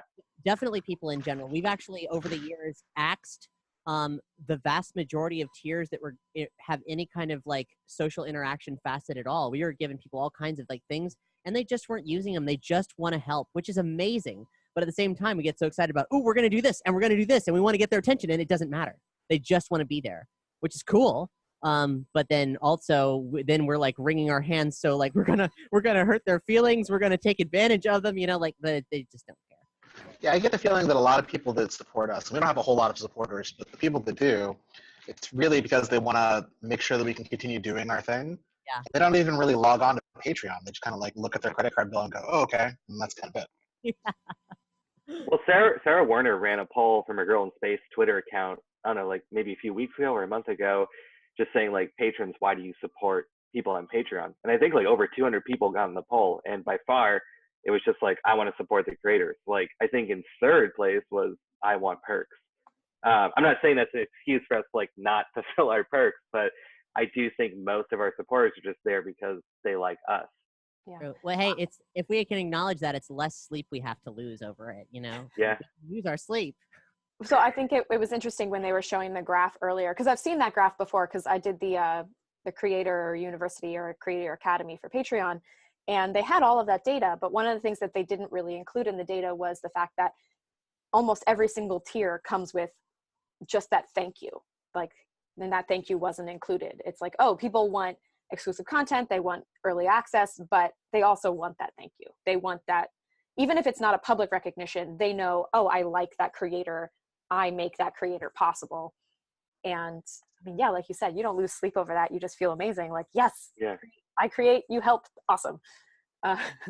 Well, on that note too, and like this kind of ties into videos, which I want to talk about really quick, because I'm not a fan of making videos of myself either. As you guys heard, they liked my intro video. I honestly don't remember it. I made it like 2 years ago, but I think that really resonates with people. And it's something that I noticed that Fool and Scholars does, and Albus Salix and that team using the Bonjoro app of like sending a thank you quick video to the fans or like new supporters. And I think that is really good for retention. And for me, making the video, for anyone else that's out there that's like afraid of doing it or doesn't really know how to approach it, I just kind of wrote out a little paragraph. I actually watched the Patreon, like how you should make your Patreon video, because they had like a 4-minute tutorial. And I just sat down and I read it through just a couple of times, and it felt like really sloppy. I mean, it's not as polished as a Marsfall episode, but it really resonated with people because we did not have a video for our first Indiegogo. And I think that's why we hardly raised any money. But having the video on Patreon, I know people have directly responded to that. And having the video on Indiegogo for our second time around allowed us to hit all of our funding. And I really do think there is something magical about the video. And I think also, as they suggested, that maybe even a still image with just some audio playing for 30 seconds, there's just something different from reading something versus like hearing the creator's voice come at you and be like, thank you for supporting us, you know, here's what you're going to get. Yeah, we had to change, we not had to, but we chose to update our video in the last 7 months or so. And it went from a video of Travis and I sitting down and talking, which for us did not feel very professional or comfortable because we're not used to having our faces on camera. We're used to just our voices or our words being showcased. And then we did that. We made a new video where it's just our actual productions being showcased, and then Travis and I talking with like a script of our words as we're talking popping up in the video. And I feel like that resonates more with our fan base because it just showcases what we already do, but it also has that touch of like, oh, okay, there's the creators behind the scenes that you don't get to see very often. But you're right, people love to see things even in a visual medium. It's why people use visual marketing even for podcasting. So it's 100% important. Now, I think Scooter had something to say earlier. I was just wondering, how often do people in this group, or among you guys, do you have some kind of live streaming event or something similar to your fans where you can interact with them directly?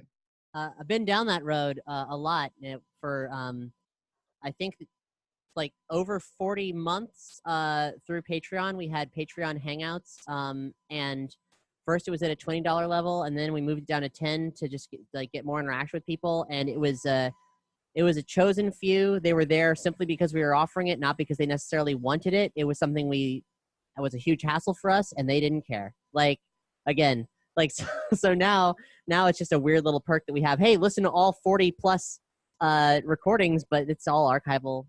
We lost a lot of time on that. And every time we've done something like that, it's been, I love interacting with them. It's really cool, but no matter how much like leeway there was or how much potential planning there could be, we did cool things like reveals and teases for stuff that was like months down the line. We treated them like, you know, hey, you're giving us money. You're basically our producer. So we'll straight up tell you what we're planning, regardless of how half-baked it is. And didn't matter. Like, it was cool. It was cool for everybody who was involved, but that didn't really amount to many people. And no one was signing up for it specifically. We do live interactions, but we don't limit it to patrons. We think that our live interactions are a good way to tell our greater audience about our Patreon. So instead of using them as exclusives, which we plan on doing 1 or 2 of those in the future, but like Cap just said, we don't have enough interactivity yet to feel like that would be something they get benefit from. So we do more like Periscope Live on Twitter or Facebook Live talks, And we'll just do those offhand casually and be like, oh, here's an interaction with us in our daily lives. And that's a showcase for us to say, hey, we also have a Patreon, because we don't tell people about our Patreon in our shows because we're very in world. What kinds of things do you cover for that? Like, what do you do on those live events? So we did 2 for PodFest, both driving to and driving from Orlando. We had 3 hours in the car, and we did Periscope Twitter videos of, first on the way to PodFest, we were like, oh, here's what we're expecting. We're so excited to see all these people. Here's what we're going to be doing. Here's updates on all of our projects. Like, here's all of our information. And then we'd say like, okay, well, what are we listening to on this car drive? What are the podcasts we're enjoying right now? And we got really excited, and we would tell everybody that we're excited. And then when we were leaving, PodFest, it was more, now we're really sad because we have to leave all these people behind.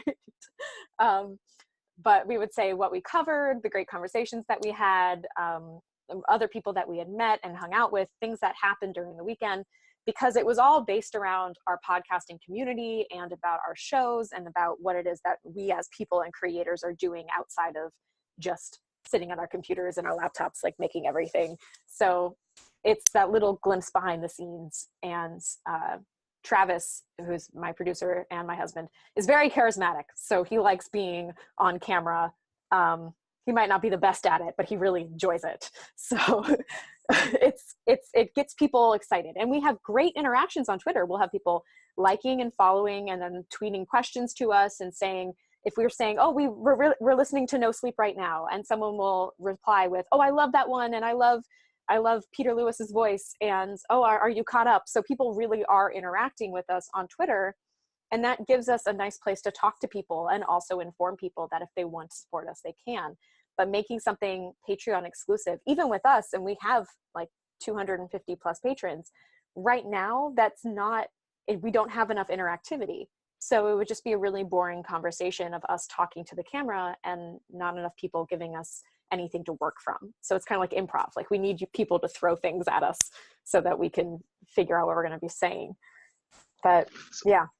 One of the things that we thought about doing at some of the conventions we've gone to, we take our existing scripts and we turn them into Mad Libs and have the audience give recommendations for individual words to put in there. And that's been really fun, but even that, it's kind of dicey. Like, the people that show up seem to really like it, but it's kind of hard to get people to show up in the first place. I think maybe a good idea, if you want to do a big interactive thing, but you're worried about not having enough people, is to set one of your Patreon goals to be a big interactive thing. That way, you have enough people that will be, I don't know, paying into Patreon to like have that event happen.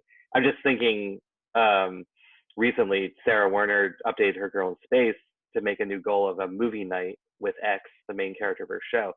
And when they get enough money or like enough patrons coming in, then she's gonna, watch Jurassic Park with her fans. And I think that's a really cool idea of how to approach making an interactive event, but also tying it to like, well, we're not going to do this event until enough of you I know are going to be there, so that a fifth of those total donors will hopefully show up for that event. I don't know if it'll work or not. I know that when she made that announcement, though, she did see a big increase in patrons right away. So she got several more that jumped right in. So might be something to consider. Our next goal is very similar. Once we reach, I think, 300, we said we were going to do a live listen through of our most recent episode. Wherever we are, whatever show we're in, we're going to do a live listen through for our most recent episode and interact and give commentary and try and like do that. But we're trying to reach 300 people, because we're like, okay, even if, like you said, 1/5 shows up, at least that's enough people to have an interaction. And 1/5 is generous. Absolutely. Another thing we're considering, and it's not interactive, but I love the suggestion from Sean Howard gave me a consultation yesterday from Alva Saylor, and something that we already do as creators that we could easily just market this out for maybe our $5 or $10 tier is a creator commentaries. So we're going to actually, as the three of us, the co-creators, sit down and listen to our first season and give like a director's commentary like you might find on a DVD. And for us, at least, that sounded like something that's very low investment and a lot of fun, and to hopefully bring in more people. That's certainly something we're going to try. Travis and I did that years ago, and we got like no interaction. So we gave it up. Yeah. Really? Okay. Yeah. Okay. I mean, it might work for you because again, like people can be completely Yeah. different. And like it was years ago. So I'm talking about podcasting fans from even years ago feel very different from podcasting fans we're experiencing right now. Sure. So when we were doing it for Liberty. We were doing it when we were smaller. So I wonder what it would feel like nowadays, but I want to hear how that goes for you. Tell me. Did you tie it to a specific tier, or did you do it just for the general listenership? I don't remember. It was a long Okay. time ago. Well, if we go down that road, I will definitely keep you all informed. I mean, I'm sure we try it out for just one episode first and see what the feedback is. Hey, y'all, I need to actually go pretty soon. It's almost 2 hours. But Yeah. You can go whenever you need to. Does anybody have anything else they want to touch on during the discussion, or do we want to bring it to an end? I just had a quick question. Is there anyone else on the call or anyone who also runs commercial ads as well as a Patreon, or are you all exclusively, fan? I run commercial ads. We have a few in Liberty, but none in the White Vault. Interesting. 'Cause I know another perk I've heard people offer is like, Patreon subscribers get ad-free episodes. So, and I think there's also that whole thing too around how you present. Yeah, like, well, if you're taking ads, why you want my money too? But I think it's probably more about how you position it than as whether long or not as it's you're clear about that. You're like, hey, I need both sources. I need every source of income I can because I'm an independent producer, and this is not really an option. Yeah. That's the key. And in terms of ad free, it depends on the degree of ad placement. Like if, for example, I was able to start securing, say, more auto injected ads than I presently have, and people were like, yo, I love your shows, but these ads suck, then I could consider, I'd be like, you know what, maybe it's time for me to start releasing ad free stuff on Patreon. However, Patreon has size restrictions to what you can upload. So for example, with Call of Cthulhu, I release those in extremely high quality audio to match. I don't want our sound design to ever be compromised. So they're at 320 kbps. And I cannot upload any of those episodes, even 30-minute ones, to Patreon. They don't allow the file size. So they'd never get it at full quality.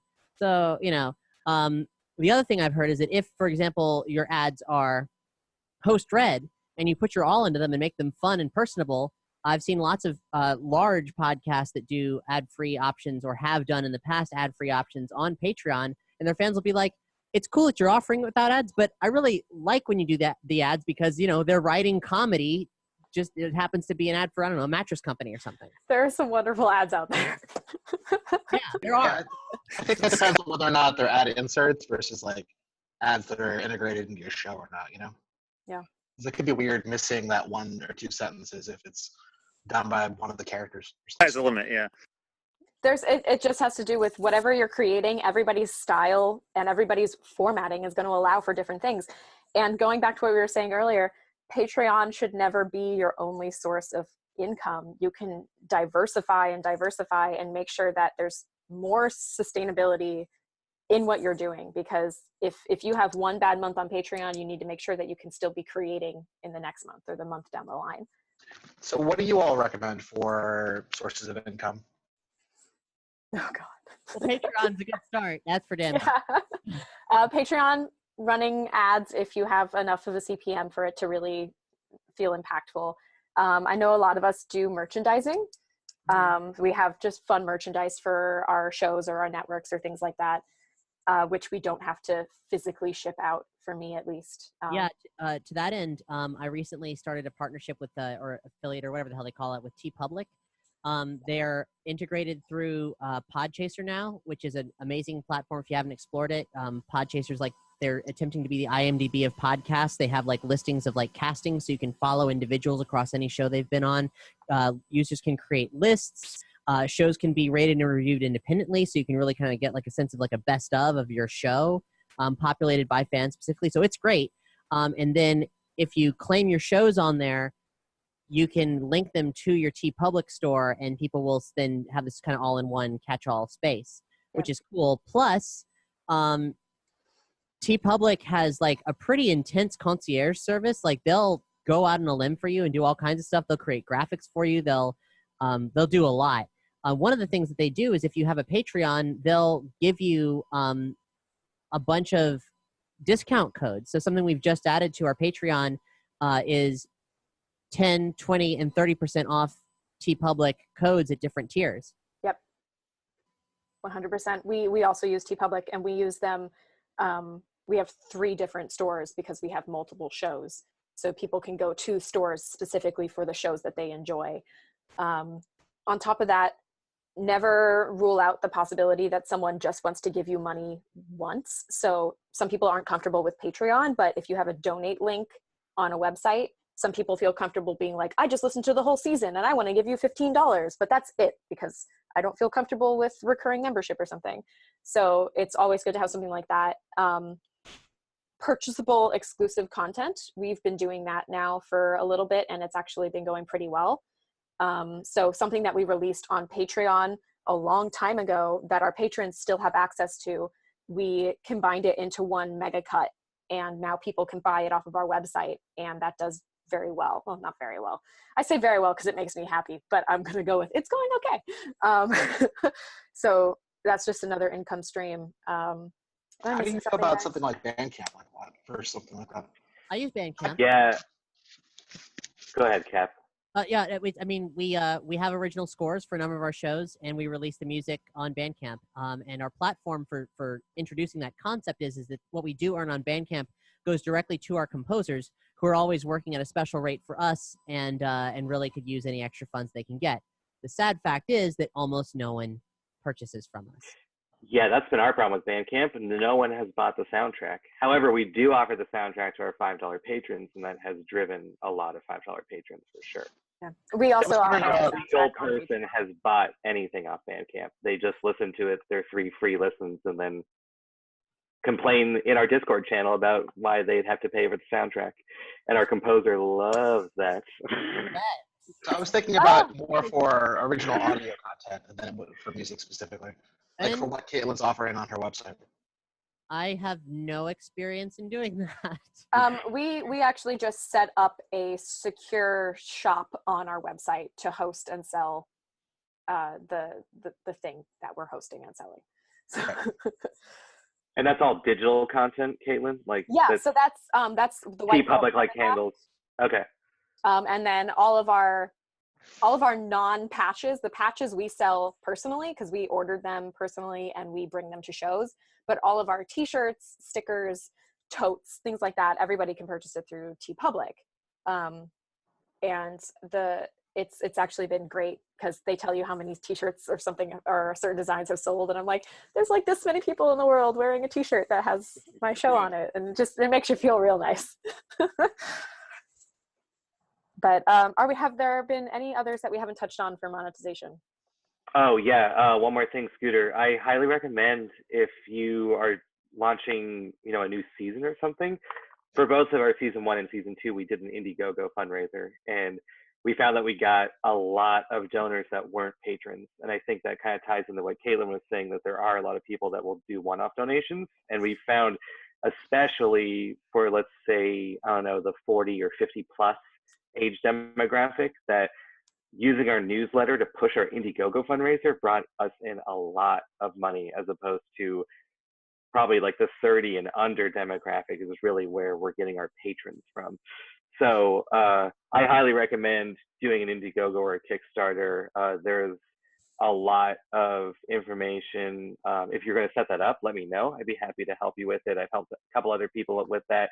And I believe in the first audio drama roundtable, we talked a lot about fundraising, and I believe Indiegogo and Kickstarter was one of the key presentations of that. It was. So if you haven't watched the first audio drama roundtable, it's all about support of your podcast and project funding. And Elizabeth Campbell gives a talk about Kickstarter and Indiegogo and crowdfunding sources. So I would recommend that one. Okay. Do we have a website or something where there all these you can listed to? They're all on the Fool and Scholar YouTube page. Okay. So if you just type in audio drama roundtable on YouTube, you'll be able to find them. So. Sweet. I try to make them available as soon as possible because people was like, is this going to be up on the internet? And I'm like, yeah, just give me time. Yeah. Oh my God. Thank you so much, Caitlin, for all of these. Seriously. Yeah. Trying really hard, guys. You're doing great.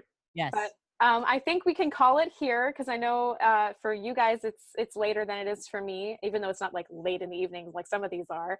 But we have other things to do today because it's only Wednesday. So thank you all for coming. And I look forward to the next one. I have no idea what it's going to be yet, but we're going to figure that out sometime soon. And yes, have a wonderful day. And Rochelle appeared during the talk and she wasn't here at the very beginning. I'm definitely going to look at the video though to see what goes on. Okay. I just want to say thank you again. And I have to figure out how I'm going to stop this video now because Travis isn't here to be my tech dad. But we're going to figure this out. Have a nice day, everyone. Thank you. Yeah. Thank you. Bye.